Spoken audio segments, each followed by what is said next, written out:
Oggi è stato un momento importantissimo con la tanta gratitudine della gente mentre sfilavamo e noi siamo orgogliosi di consegnare ai nostri figli un Friuli che è conosciuto nel mondo per la sua laboriosità, per la sua competenza e per i valori che sono quelli degli alpini. Gemona del Friuli ha ricevuto la stecca da Conegliano alla conclusione della sfilata che ha chiuso l'edizione 2025 del raduno alpino Triveneto. Un passaggio di consegne sotto il solleone, auspicio che i Fradis Furlans sapranno anche loro organizzare qualcosa di particolare per il 2026.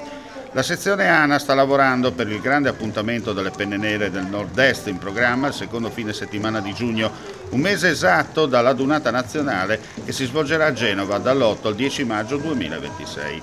L'avvenimento coincide con il 50° anniversario delle prime violente scosse che il 6 maggio 1976 rasero al suolo diversi comuni della pedemontana friulana con quasi 1000 morti. Da quel groviglio di macerie e vittime nacque un germoglio che in pochi anni, grazie allo spirito dell'allora presidente nazionale dell'ANA Bertagnolli, fece risorgere dalle ceneri queste terre. L'occasione della Triveneta 2026 per il primo grande raduno in ricordo degli 11 cantieri ANA di lavoro e di quei protagonisti silenziosi giunti da tutta Italia, richiamati dall'eco della tragedia che si stava consumando, messi in piedi in poco tempo, fondamentali per la ricostruzione, per legare ancora di più nell'affetto gli alpini con il Friuli. Già si lavora per la prossima edizione, siamo un po' preoccupati perché c'è tanta gente a Conegliano, no?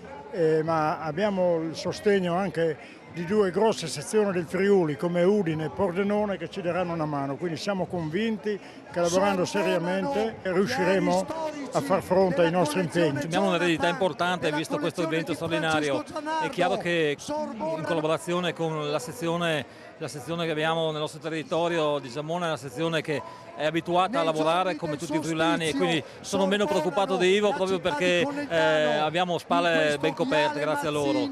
Che si accinge ad